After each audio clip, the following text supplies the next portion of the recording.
What if the human body could be hijacked by something alien, something that turns you into a monster while you're still alive? This is the story of terrifying parasites. Creatures that slip into the human body through the ear, take over the brain, and turn their host into something no longer human. The movie is called Parasite. Our story begins over the ocean, where countless strange worm-like creatures drift through the night sky, heading toward a nearby city. One of them slips into the bedroom of a sleeping couple. Quietly, it crawls into the man's ear. He wakes up for a brief moment, but within seconds the sensation fades, and he falls back asleep, thinking it was nothing more than a bad dream. Then we are introduced to a boy named Shinichi, asleep in his room. Another parasite creeps in and tries to enter through his ear, but his headphones block the way. The creature slithers toward his nose instead, but Shinichi wakes up in a panic and swats at it. Desperate, the parasite launches itself at his right hand and forces its way inside. Shinichi clutches his arm, screaming in terror as the thing burrows deeper, crawling toward his brain. He grips it tightly, managing to stop its progress, but he can feel it writhing under his skin. His mother, alarmed by the noise, rushes into his room. Shinichi blurts out that a snake has gone into his hand, but when she checks, there's nothing there. She brushes it off, saying he must have been dreaming. The next morning at breakfast, Shinichi tells her that his right hand still feels strange. She assumes he's just tired and sends him off to school. Meanwhile, across town, we see the horrifying result of another infection. A man who was taken over the night before acts strangely around his wife. Then, without warning, his jaw splits open, twisting into a grotesque monster's mouth, and he devours her alive. Back at school, Shinichi tries to go about his day, but something is very wrong. When he reaches out to talk to Satomi, the girl he likes, his hand suddenly moves on its own and grabs her breast. Furious and embarrassed, Satomi storms off, leaving Shinichi horrified and ashamed. Throughout the day, his hand continues to act strangely. When he leans down to pick up an eraser, his arm stretches unnaturally across the room to grab it. Later, during basketball, he sinks a perfect shot from an impossible distance, something completely unlike him. Terrified, Shinichi rushes home and desperately searches online for answers. He keeps his eyes fixed on his right hand. Suddenly, an eye appears on his hand. Heart pounding, Shinichi grabs a knife, ready to cut open his own hand before it can do anything worse. But before he can act, his palm splits open, revealing a mouth filled with sharp teeth. The voice of the creature echoes through the room as it calmly warns him not to try. Shinichi freezes in horror as his hand morphs further, reshaping into a grotesque blade-like monster. Trembling, he demands, "What are you?" The creature replies in an unsettling but calm voice, "I am exactly what you think I am. I am the one who now lives in your right hand."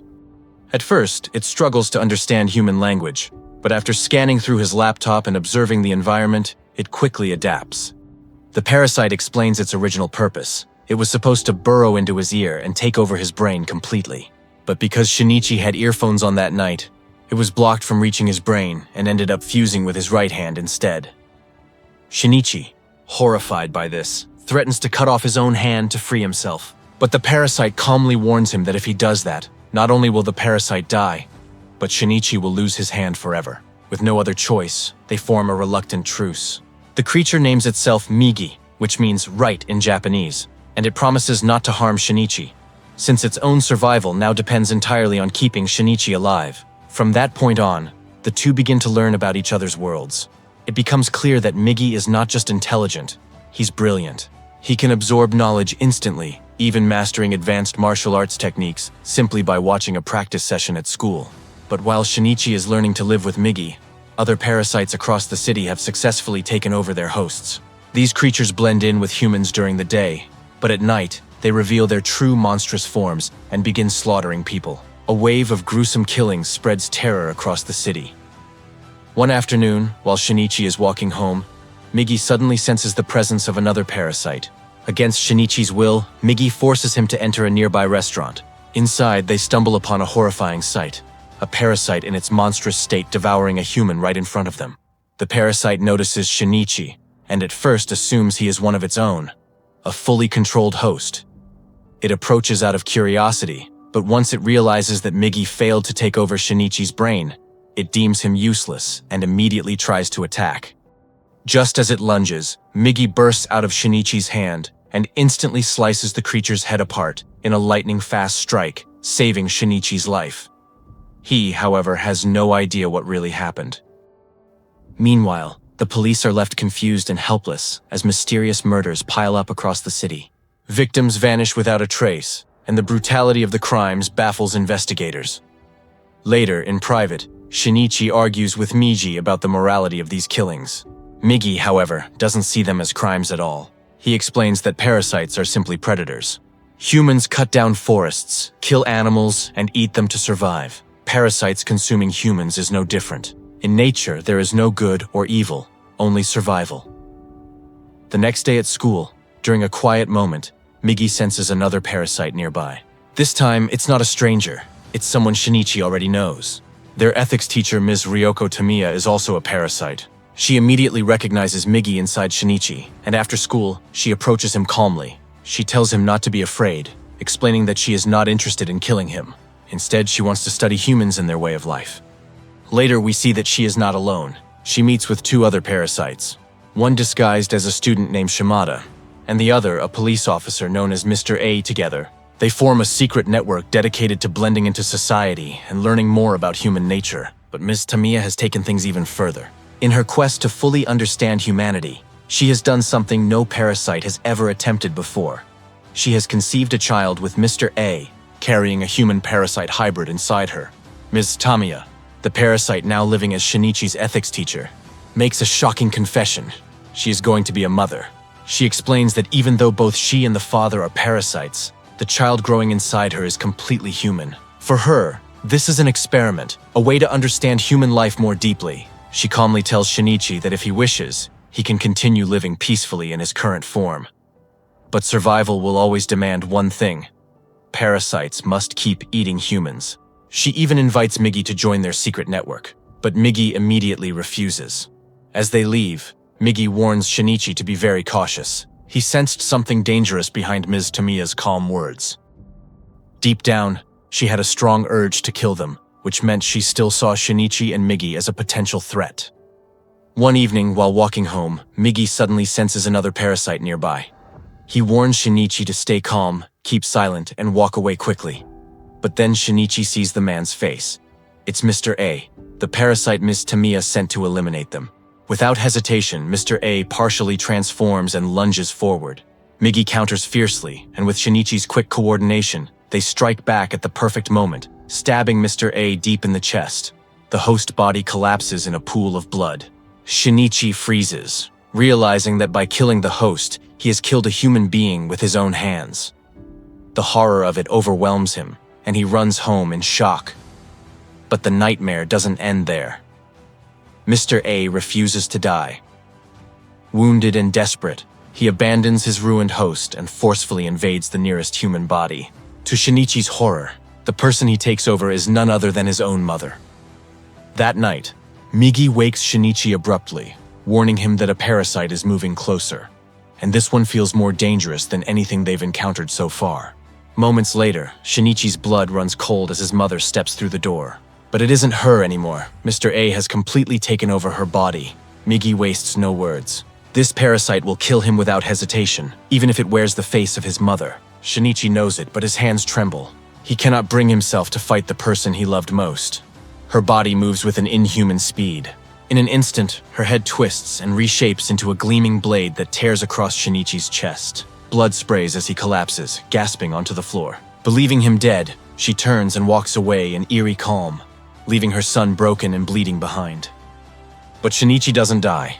Unbeknownst to the parasite, Migi had acted in the split second of the attack, sending its own cells into Shinichi's wound and sealing it from the inside. The healing is almost instantaneous, and Shinichi survives.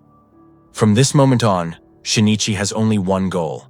He must find his mother's body and kill the parasite Mr. A that has stolen it. He searches desperately through the city, but she is nowhere to be found. As a last resort, he approaches Ms. Tamiya, asking if she knows where his mother is, but she only stares at him coldly and refuses to tell him anything.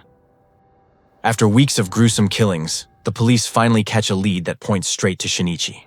Suspicion builds quickly, and detectives even show up at his home to question him. But no matter how hard they press, they find nothing solid. Only a nervous teenager with no evidence against him. Reluctantly, they walk away empty-handed. But something about Shinichi is undeniably different. Ever since the night his mother was taken, he hasn't been the same. The timid, soft-spoken boy is gone. In his place stands someone sharper, more confident, almost fearless. Even at school, he confronts Shimada without a trace of fear, something the old Shinichi would never have dared. But this newfound strength comes with something darker. One afternoon, while shopping with Satomi, Shinichi sees a dead dog lying in the street. Without hesitation, he picks up the body and tosses it into a trash can like it's nothing. Satomi is horrified. The boy she once knew, the boy who used to show kindness and emotion, now acts like a stranger. Their argument escalates, and for the first time, Satomi begins to fear who Shinichi is becoming. At the same time, Migi reveals a new weakness. Because it gave part of itself to heal Shinichi, it now requires 4 hours of deep sleep every day to recover. During that time, Migi will be completely unconscious, unable to sense danger or fight back. If an enemy strikes during those hours, Shinichi will be completely on his own. But the parasites don't sleep. Their influence continues to spread across the city. One of them takes over the body of the mayor, setting his sights on winning the election and controlling the police from within. Their network is no longer hiding. It is evolving, adapting, preparing to rule. Shimada, who has infiltrated Shinichi's school, pretending to be a new transfer student. He acts cheerful, charming, even friendly, blending in with his classmates while hiding his monstrous true form. But in art class, the act collapses. In front of the entire class, a girl plucks a hair from his head, only to see it writhing in her hand. The sight terrifies her, and the whole class gasps, whispering in confusion at what they've just witnessed. And then the nightmare begins. Shimada loses control and reveals his true nature. His face twists, his arms split into blades, and he begins slaughtering the students around him. Panic erupts in the classroom as Satomi screams in terror, trapped with the others. Thinking quickly, she grabs a bottle of acid-like solution from the art supplies and hurls it at the creature. The liquid burns into its skin, sending it into uncontrollable pain. The room becomes a massacre. Students fall one by one, torn apart in seconds. Shinichi bursts into the classroom to see nothing but carnage. The walls dripping red, his classmates butchered before his eyes. His stomach churns, his mind reels, but there's no time for grief. He grabs Satomi and leaps through a window, carrying her to safety as the monster continues its bloodbath inside. Shimada, once calm and calculating, has now become a raging beast. His disguise has failed, his hunger has consumed him, and his slaughter threatens to expose the parasite network to the entire world. Ms. Tamiya and the others know. There's only one choice left. They must kill Shimada before his rampage reveals their existence to humanity. Massacre inside the school leaves nothing but horror. Police units surround the building, opening fire on the rampaging parasite, but their bullets are useless. The creature cuts them down with terrifying ease, slicing through officers one after another like they're made of paper. From the rooftop of a nearby building, Shinichi watches in silence, his heart pounding with grief and fury. He knows this chaos must end, and only he has the power to do it. Grabbing a steel pipe, Shinichi fashions it into a makeshift arrow. With Migi acting as the bow, he puts every ounce of strength into the shot and hurls it across the gap between the rooftops. The weapon cuts through the air and strikes true, piercing straight through Shimada. His body collapses, lifeless at last, freed from the parasite's control. In the silence that follows, Shinichi once again encounters Ms. Tamiya. She calmly tells him her time is nearly over. She is about to give birth, and after that, she will disappear. Before leaving, she gives Shinichi one final piece of information: the location of Mr. A, her former partner, the one who has taken over his mother's body. But unlike the others, Mr. A is waiting for him, prepared for their inevitable final confrontation. Shinichi wastes no time. He goes straight to the address, determined to face Mr. A once and for all. But just as the battle begins, Migi slips into its daily deep sleep, leaving Shinichi completely on his own. Before fading away, Migi transforms part of its body into Asword, a last line of defense. The fight is brutal. Mr. A is relentless, stronger, and faster than Shinichi could ever hope to be. He's beaten to the ground again and again, bloodied and broken. But then, in the heat of the struggle, something unexpected happens. For the briefest moment, Shinichi's real mother, her consciousness buried deep within, pushes through the parasite's control. Her eyes soften, her movements hesitate, and Shinichi sees her one last time. Seizing the chance, he strikes. With a single, decisive blow, he severs her head from her body. finally killing the parasite inside and freeing his mother from its torment forever. The aftermath is grim. The parasite within the mayor candidate has now won the election, giving them control over the entire city. From the shadows, the government organizes a secret operation called Humankind Protection, a covert plan to hunt and destroy the parasites before they spread any further.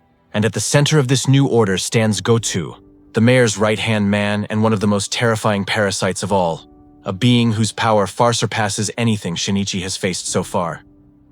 The film closes with Shinichi visiting Satomi in the hospital. She is safe but shaken by everything she has witnessed. Sitting by her side, Shinichi makes a solemn vow.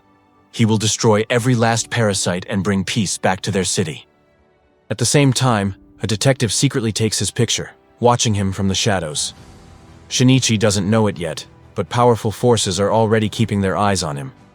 And that brings us to the end of Parasite, Part 1. The story of a quiet boy whose life changed forever the night a parasite invaded his body. With Miggy at his side, he survived battles against monsters like Shimada and Mr. A. But this is only the beginning. The war between humans and parasites is far from over. And in the next chapter, even greater secrets and dangers will be revealed. If you want me to cover Parasite, Part 2 too, let me know in the comments below. And if you're new here, don't forget to subscribe and hit the bell icon, because I always bring you exciting movie recaps like this. Until next time, take care.